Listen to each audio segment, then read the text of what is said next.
I'm not judging you. Not judging anybody. I didn't know anything about lotion. Never used it the first 33 years of my life. Never used it. So one night I was going out with this black girl, right? She was getting ready and she was just putting that shit on everywhere. Just slathering it on. I thought she had like a rash or something. Like, what are they, like poison ivy? What's going on with you? She goes, no, I'm just making sure I'm not ashy. I said, ashy? She goes, dry skin.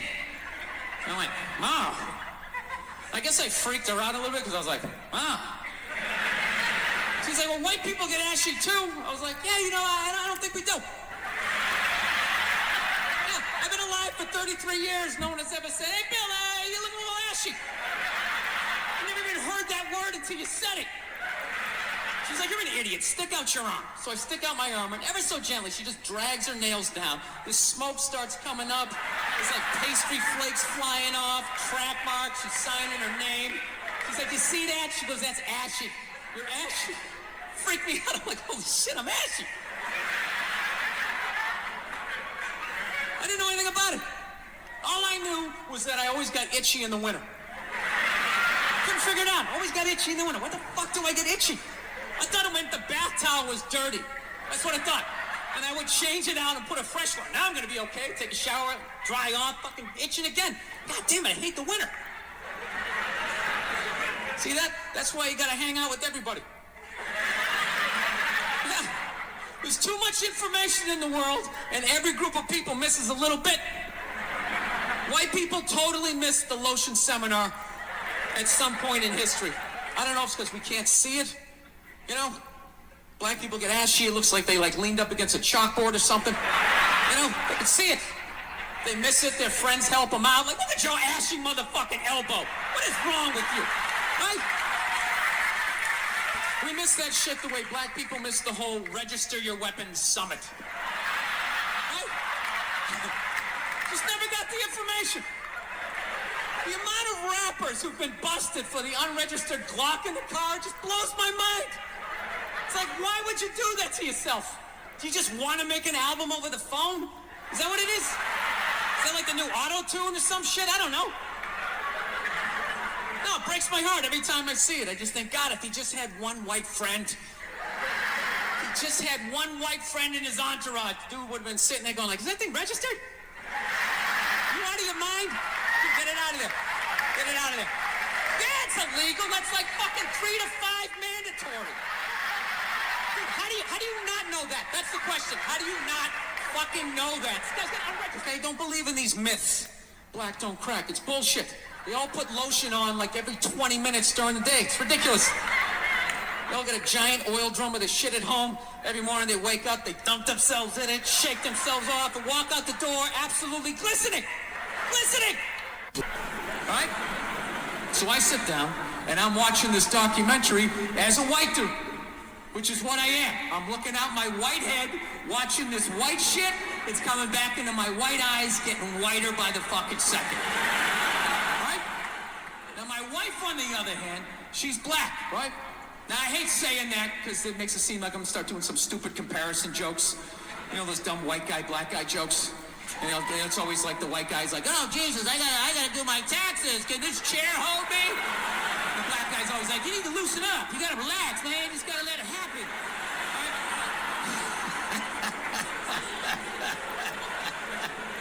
It's always the same stupid fucking joke. I hate those jokes, you know, because they're easy. And it's been my experience that it's just not true. You know, 15 years of being with her, there's really no difference. You know, because at the end of the day, it's a woman. Alright? It's gonna be the same fights. I don't give a fuck who you're with. I'm not gonna lie to you. There might be more head movement and hand gestures with different races of women. Possibly an index finger jabbing at your forehead, whatever the fuck that is. But at the end of the day, it's the same fights. What's going on with us? Do you need to work on this? Why don't we communicate better, right? So she starts watching this shit as a black person, right? And she's seeing all the racism, obviously, that I'm seeing. But she was catching all this subtle shit that I was too white to see. But I knew I was missing it because I just kept hearing her huffing and puffing. Just sitting next to me being like... And I'm just sitting there like, okay, somebody did something. I don't know what just happened, but I don't think that was good. So right when I didn't think it could get any worse, it could get any more uncomfortable between the two of us, this fucking white dude comes on, who evidently discovered Elvis. And he's like 190 years old, and he comes out and starts talking. He's just like, well, basically, I was looking for a white boy that could take the down and dirty, nasty blues and combine it with the pristine, angelic sounds of bluegrass. Yeah, that's what he was doing. He was suddenly putting black shit down here while he was propping up the white shit. You know, the down and dirty, daddy not sticking around, drug-infested neighborhood blues with the Jesus as white as me, hair the color of the sun, angelic bluegrass playing music, right? So at this point, my wife has like fucking steam coming out of her ears. So I make a judgment call. I just fucking shut it off, right? And she looks at me, she's like, why did you shut that off? Why did you shut it off? I was like, because you're about 3 minutes away from yelling at me like I produced this music. Right? Just forget it. We'll watch something else. She's like, no, why can't we just watch the rest of this and then discuss it afterwards? It's like, I don't fucking do that. I just want to watch a documentary. I don't have a fucking lecture because of these fucking assholes. I didn't do anything. I'm just sitting here watching TV. And not to mention, we're just gonna get into an argument. She's like, well, why would we get into an argument? I'm like, ugh. All right, you know why? Because not for nothing, there was some black people in there saying some shit that I didn't agree with, you know? I'm not huffing and puffing. Yeah, I said that. Like a fucking idiot. She just looks at me, she's like what black people? Like what black people that said what? And at that point, it's like you started the luge, right?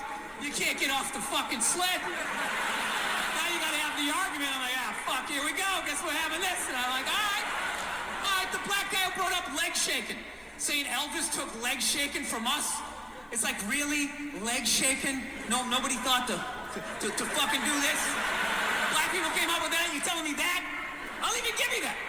Let's say you came up with that, but where did that black dude learn how to do it? Didn't he watch some older black guy do it? But what, because he's the same color? He's not stealing, he's just carrying on the tradition. But if Elvis does it, oh, what the fuck? Now he's the biggest thief ever? That doesn't make any sense to me. She goes, no, you idiot, it's not about the leg shaking, okay? It's about, he appropriated a culture. He took all the music, he got all the money, got all the fame, he's called the king of it now, and he never gave a shit, not even a shout out. And I was like, all right. Fair enough. You made about 7 or 8 good points there that I can't refute. He appropriated a culture. I get it. You're right. She goes, fine, thank you. And I go, however, not for nothing, do I get mad at you when you get on a skateboard and you start going down the fucking street? Do I get all offended like, hey man, that's some white shit. Stop appropriating my culture, man. Some dirty white kid in Santa Monica came up with that, man. So she starts laughing. And I should have stopped there, but I'm a comedian, right? I'm like, oh, I'm getting a laugh. There's got to be a bigger laugh, so keep going, Bill. Let's come with another example. So I'm like, yeah, do I get mad at you when you fly from LA to New York in under 6 hours? And she just, yeah. She just stares at me. She's just like, that was fucked up.